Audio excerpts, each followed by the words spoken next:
بسم اللہ والصلاة والسلام علی رسول اللہ وعلى آلہ ومن والاه وبعد اشہد ان لا الہ الا اللہ وحدہ لا شریک له واشہد ان محمدا عبدہ ورسولہ اعوذ باللہ السمیع العلیم من الشیطان الرجیم بسم اللہ الرحمن الرحیم قال ألم أقل إنك لن تستطيع معي صبرا قال إن سألتك عن شيء بعدها فلا تصاحبني قد بلغت من لدني عذرا۔ معزز و مکرم حاضرین، آپ کے سامنے چند باتیں 16ویں پارے سے اور ایک دو بات 15ویں پارے سے رکھی جائے گی، کل ملا کے 4 یا 5 باتیں ہیں۔ سب سے پہلی چیز یہ کہ کل کے درس میں ایک چیز آئی، وَقَضَىٰ رَبُّكَ أَلَّا تَعْبُدُوا إِلَّا إِيَّاهُ وَبِالْوَالِدَيْنِ إِحْسَانًا، کہ آپ کے رب نے فیصلہ کر دیا ہے کہ آپ اپنے رب کی عبادت کیجیے اور اسی طریقے سے اپنے والدین کے ساتھ حسن سلوک کیجیے۔ اب یہاں پر ہم اور آپ غور کریں کہ اللہ تبارک و تعالی نے اپنی عبادت کے ساتھ والدین کے ساتھ حسن سلوک کو کیوں لایا؟ اس لیے اللہ تبارک و تعالی نے لایا کہ جس طرح اللہ تبارک و تعالی انسان کو پیدا کرنے والا خالق حقیقی ہے، اسی طریقے سے یہ والدین ماں اور باپ خالق مجازی ہے۔ اگر والدین کا واسطہ کٹ جائے تو انسان پیدا ہی نہیں ہوگا۔ یہ والدین انسان کے پیدا ہونے کا ذریعہ بنتے ہیں، اس لیے اللہ تبارک و تعالیٰ نے فرمایا کہ تم میری عبادت کرو اور اپنے والدین کے ساتھ حسن سلوک کرو، اس لیے کہ میں تمہارا پیدا کرنے والا حقیقی خالق ہوں، تو تمہارے دنیا میں آنے کا جو سبب بنے ہیں یہ تمہارے والدین ہیں، لہذا میری عبادت کے بعد اگر کسی کا حق ہے تو تمہارے والدین کا ہے، ان کے حقوق کو ادا کیا جائے۔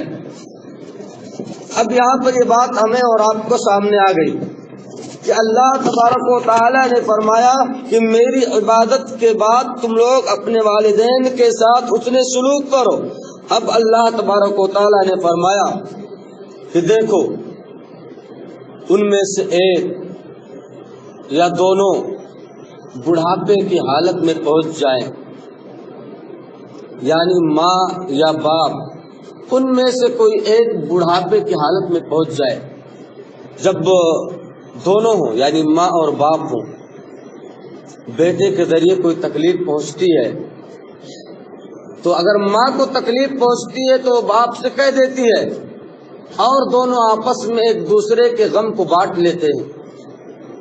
لیکن جب دونوں میں سے اکیلا کوئی رہ جائے، اب بیٹے کے ذریعے کوئی تکلیف پہنچتی ہے یا بہو کے ذریعے کوئی تکلیف پہنچتی ہے تو اب وہ کس سے کہے گی؟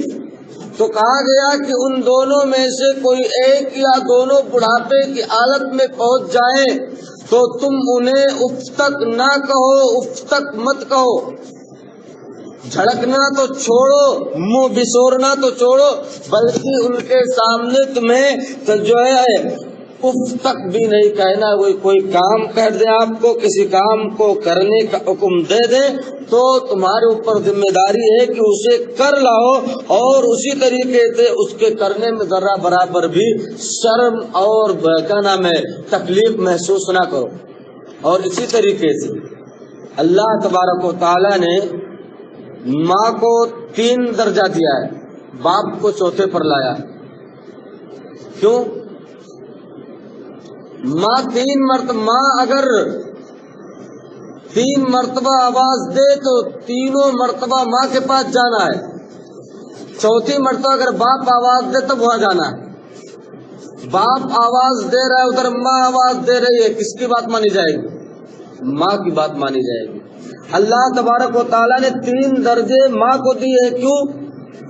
اس لیے یہ بوٹل ہے، یہ بوٹل لے لو ہاتھ میں، ایسا ہاتھ میں لے لو، 2 گھنٹے تک اس کو ہاتھ میں رکھ سکتے ہیں آپ لوگ، ایک دم اسٹریٹ، ذرا برابر بھی ٹیڑھا اور ہلنا نہیں چاہیے. رکھ سکتے ہیں؟ نہیں رکھ سکتے نا. جس طرح ہم اور آپ ایک بوٹل کو اپنے ہاتھ میں 2 گھنٹہ یا آدھا گھنٹہ نہیں رکھ سکتے ہیں. اب بتاؤ وہ ماں جو 9 مہینے تک آپ کو اور ہم کو ایک حالت میں رکھتی ہو، کیا اس کا 3 حق زیادہ نہیں بنتا ہے؟ 3 حق زیادہ نہیں بنتا. کس انداز سے وہ ماں ہمیں اور آپ کو اپنے بطن میں، اپنے پیٹ میں رکھتی ہے. اور اسی طریقے سے ہمارے اور آپ کے پیدا ہو جانے کے بعد وہ ماں ہمیں اور آپ کو دودھ کی شکل میں اپنے خون کو پلاتی ہے. بستر پر ہم سخت ٹھنڈی کی حالت میں اگر پیشاب کر دیں، گیلے جگہ پر خود سو جاتی ہے اور آپ کو سوکھے جگہ پر سلاتی ہے. آپ ایک ہی چیز کو بار بار ماں سے پوچھیں، ماں جواب دے دیتی ہے. آپ کے لیے ماں، آپ ذرا سا بھی بیمار ہو جائیں، آپ کی تمام پریشانیوں کو جھیلنے کے لیے ماں تیار ہو جاتی ہے، لیکن اپنے بچے کو کبھی تکلیف میں دیکھنا گوارا نہیں کر سکتی ہے. اس لیے اللہ تبارک و تعالی نے ماں کو باپ کے مقابلے میں 4 درجے اور 4 منزلیں عطا فرمائے ہیں کہ ماں کا مقام باپ سے 3 گنا زیادہ ہے. اور اسی طرح فرمائے وَخْفِضْ لَهُمَا جَنَاحَ الذُّلِّ مِنَ الرَّحْمَةِ وَقُلْ رَبِّ ارْحَمْهُمَا كَمَا رَبَّيَانِي صَغِيرًا، کہ دیکھو تم ان کے لیے اپنے بازو کو جھکا دو. وَخْفِضْ لَهُمَا جَنَاحَ الذُّلِّ مِنَ الرَّحْمَةِ، رحمت کے بازو اپنے والدین کے لیے جھکا دو. والدین اگر کافر ہیں، مشرک ہیں، کچھ بھی ہیں، تو آپ کو ان کے ساتھ حسن سلوک کرنی ہے. آپ ان کو گالی نہیں دے سکتے، آپ ان کو مار نہیں سکتے، آپ ان کو الٹا سیدھا نہیں کہہ سکتے. آپ کو ان کے حقوق ادا کرنے ہیں. وہ الگ مسئلہ ہے کہ جب اللہ کی نافرمانی کا حکم دے والدین تو ان کے حکم کو اس وقت نہیں مانا جائے گا.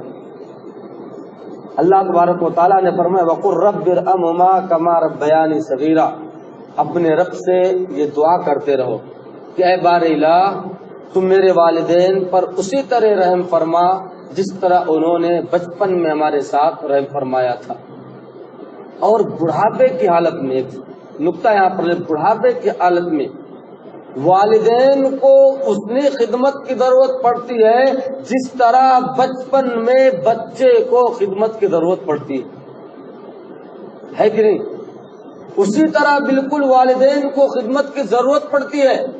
اور اللہ تبارک و تعالیٰ نے دعا کرنے کا کیوں کہا ہے یہاں؟ اس لیے کہ ہم اور آپ اپنے والدین کی خدمت کرتے ہیں. والدین کی خدمت کرنے کے باوجود بھی اگر کوئی کسر باقی رہ جائے تو ہمیں اور آپ کو دعا کرنے کا حکم دیا گیا ہے کہ جب ہم اور آپ دعا کریں گے تو اللہ تبارک و تعالی اس دعا کے ذریعے جو کسر باقی رہ گئی خدمت میں اسے پوری کر دے گا. اس کسر کو اللہ تبارک و تعالی ختم کر دے گا اور اسے مٹا دے گا. حضرت عبداللہ ابن عمر رضی اللہ تعالیٰ عنہ سے حج کی حالت میں ایک آدمی آ کے سوال کرتا ہے، اے ابن عمر، میں اپنے والدین کو، میں اپنے والدہ اپنی ماں کو سخت گرمی کی حالت میں اپنے کندھے پر سوار کر کے حج کے لیے لے کے آیا ہوں، اس راستے پر کہ جس راستے پر اگر گوشت کے ٹکڑے کو رکھ دیا جاتا تو وہ بھن جاتا. اتنی سخت دھوپ تھی، اور عرب کی دھوپ تو سخت رہتی ہی ہے، کہ اس دھوپ میں اپنی ماں کو ننگے پاؤں لے کر آیا ہوں. کیا میں نے اپنے ماں کے حقوق کو ادا کر دیا؟ ابن عمر رضی اللہ تعالیٰ عنہ نے فرمایا قطعاً نہیں. آپ نے اپنے ماں کے اس حق کو جو تم کو پیدا کر رہی تھی تو جو درد ذہ ہوا تھا اس وقت، اس کا بھی حق ابھی آپ نے ادا نہیں کیا. ہم اپنی زندگی لگا دیں اپنی ماں کی خدمت میں، اپنے والدین کی خدمت میں، لیکن ہم ان کے حقوق کو قطعاً ادا نہیں کر سکتے ہیں، پورا نہیں کر سکتے ہیں۔ اسی لیے اللہ تبارک و تعالیٰ نے ہمیں اور آپ کو دعا کرنے کا حکم دیا ہے۔ اسی طریقے سے ابھی کل میں نے کہیں پڑھا کہ باپ کی زندگی گزر جاتی ہے کس میں؟ بیٹی کی زندگی بنانے میں، ہے کہ نہیں؟ باپ کی زندگی گزر جاتی ہے بیٹے کی زندگی بنانے میں، لیکن بیٹا لکھتا کیا ہے؟ لکھتا کیا ہے؟ بڑا جب ہوتا ہے تو لکھتا کیا ہے؟ ایک انگریزی جملہ اس میں لکھا تھا اس نے کہ my life is my wife, my wife is my life. آدمی باپ اپنے بیٹے کے لیے پوری زندگی تباہ ہو گیا کہ میرا بیٹا سدھر جائے، میرے بیٹے کی زندگی بن جائے، لیکن جب بیٹا جوان ہوا اب کیا کرتا ہے کہ بیٹا اپنے والدین کو چھوڑ کر کہتا ہے کہ my wife is my life, میری بیوی ہی میری زندگی ہے۔ ماں باپ پتہ نہیں کوئی اولڈ ایج ہاؤس میں چھوڑ دیا، کوئی پتہ نہیں کچھ کہاں چھوڑ دیا۔ اور والدین کے ساتھ جو احسان کرنے کا حکم ہے کہ ہم اور آپ یہاں بیٹھے ہیں اور والدین کو گاؤں چھوڑتے ہوئے احسان ہے؟ قطعاً نہیں احسان ہے۔ والدین کو اپنے ساتھ رہ کر احسان کرنا ہے، والدین کی خدمت اپنے ساتھ رہ کر کرنی ہے، رکھ کر کرنی ہے، نہ کہ آپ گھر پر والدین کو چھوڑ دے پیسہ دیتے رہے۔ والدین کی خدمت قطعاً ہو ہی نہیں سکتی۔ آپ اپنی فیملی کو یہاں پر رکھ کے میں والدین کو پیسہ دے رہے ہوں تو یہ والدین کی خدمت نہیں۔ ایک واقعہ بتا کے بات کو یہاں پہ ختم کیا جائے گا، باتیں بہت تھی لیکن جو ہے کم کیا جا رہا ہے۔ ایک واقعہ سعودی عرب کا واقعہ ہے۔ ریاض ہائی کورٹ کے اندر ایک واقعہ آیا، ایک کیس آیا تھا۔ جج نے جب کیس سنا تو وہ حیران رہ گیا۔ جج نے جب کیس سنا تو حیران رہ گیا۔ کیا کیس تھا وہ؟ دو بچے تھے، دو بوڑھے آدمی تھے، جو بوڑھے آدمی تھے۔ ایک نے آ کر شکایت کی کہ جج صاحب میرا بھائی 40 سال سے میری ماں کی خدمت کر رہا ہے اور مجھے خدمت کا موقع نہیں دے رہا، میری ماں کو چھوڑ ہی نہیں رہا، یعنی وہ خدمت کیے جا رہا ہے اور جنت خود لے رہا ہے، مجھ کو دے ہی نہیں رہا۔ بڑے بھائی کو بلایا گیا، کہا دیکھو بھائی میری ماں ہے، 40 سال سے میں نے اپنے پاس رکھا ہے اور اس آدمی کی عمر اس وقت خود 90 سال کی تھی، 110 سال والی اپنی ماں کو وہ 40 سال سے خدمت کر رہا تھا۔ 90 سال کا آدمی، 90 سال کا بزرگ آدمی۔ جج نے کہا کہ بھائی آپ نے اتنے سالوں تک خدمت کر لی ہے، ایک کام کرو اب دوسرے بھائی کو بھی موقع دو۔ تو کہا میں قطع نہیں دے سکتا موقع، میں اپنی جنت کو اپنے ہاتھوں سے کیوں دے دوں، دوسرے کو دے دوں۔ اس کے بعد جج کہتا ہے کہ بڑے والے سے کہ بھائی تم اس کو موقع دے دو، کہتا نہیں دوں گا۔ کہتا ہے کہ میری ماں سے پوچھ لیجئے، جس کے پاس وہ رہنا چاہے گی میں رہنے کے لیے اجازت دے دوں گا، ہم لوگ کوئی روک ٹوک نہیں کریں۔ اب بوڑھی ماں کو بلایا گیا، ویل چیئر پر سوار ہو کے آئی، بیٹھ کر آئی۔ اب اس کے بعد ماں کو جب بلایا گیا تو ماں سے پوچھا گیا تو اپنے دونوں بیٹوں میں سے کس کے پاس رہنا چاہتی ہے؟ تو کہتی ہے کہ جج صاحب یہ دونوں بیٹے میرے محبوب ہیں، آخری وقت میں کسی کو ترجیح دے کر کسی کے پاس جا کر اور دوسرے بیٹے کو دل کو دکھانا نہیں چاہتی، میرے لیے دونوں بیٹے محبوب ہیں، آپ جس کو چاہیں جس کے پاس مجھے کر دیں میں اس کے پاس خوشی سے چلی جاؤں گی۔ جج پریشان ہو گیا، کہتا ہے ابھی تک میرے پاس کیس آتے تھے، مال کے پراپرٹی کے آتے تھے، لڑائی اور جھگڑے کے آتے تھے، یہ عجیب کیس آ گیا۔ جج نے اخبار میں لکھا، اس بڑھیا سے بولتا ہے بڑھیا تو نے اپنے بچوں کی کیسی تربیت کی ہے جو تجھے چھوڑنا نہیں چاہتا۔ جج اس کے بعد فیصلہ کرتا ہے سوچنے اور سمجھنے کے بعد کہ میں آپ کے چھوٹے بھائی کو دیا جا رہا ہے اس لیے کہ آپ بزرگ ہو گئے، 90 سال کے آپ خود ہو گئے، 90 سال کے آپ خود ہو گئے ہیں، آپ کے چھوٹے بھائی کو دیا جا رہا ہے، آپ صحیح سے خدمت نہیں کر پائیں گے، اپنے بھائی کو موقع دے دیں۔ بڑا بھائی وہی کورٹ کے اندر گر پڑا اور رونے لگا اور کہنے لگا کہ میرے بڑھاپے نے مجھے میری جنت سے محروم کر دیا، میرے بڑھاپے نے مجھے میری جنت سے محروم کر دیا، جج وہاں پر رونے لگا۔ یہ ہوتا ہے والدین کی خدمت، والدین کی خدمت کرنے کے لیے آپس میں لڑ جھگڑے۔ آج ہم اور آپ والدین کی خدمت کو کچھ سمجھتے ہی نہیں ہیں، ماں بلائے کچھ نہیں، باپ بلائے کچھ نہیں، جو کچھ کہنا ہے کہہ دو۔ اللہ کے نبی صلی اللہ علیہ وسلم نے فرمایا رضا الرب فی رضا الوالدین وسخط الرب فی سخط الوالدین، اگر ماں باپ ناراض ہے اللہ ناراض ہے، ماں باپ خوش ہے اللہ خوش ہے۔ جنت چاہتے ہو تو ماں کی خدمت کرو، لہذا ہماری اور آپ کی ذمہ داری، بات تو زیادہ تھی لیکن طویل نہیں کرنا چاہتا ہوں، وقت لوگ بھی مختصر رہ گئے ہیں اور کیا کہا جائے۔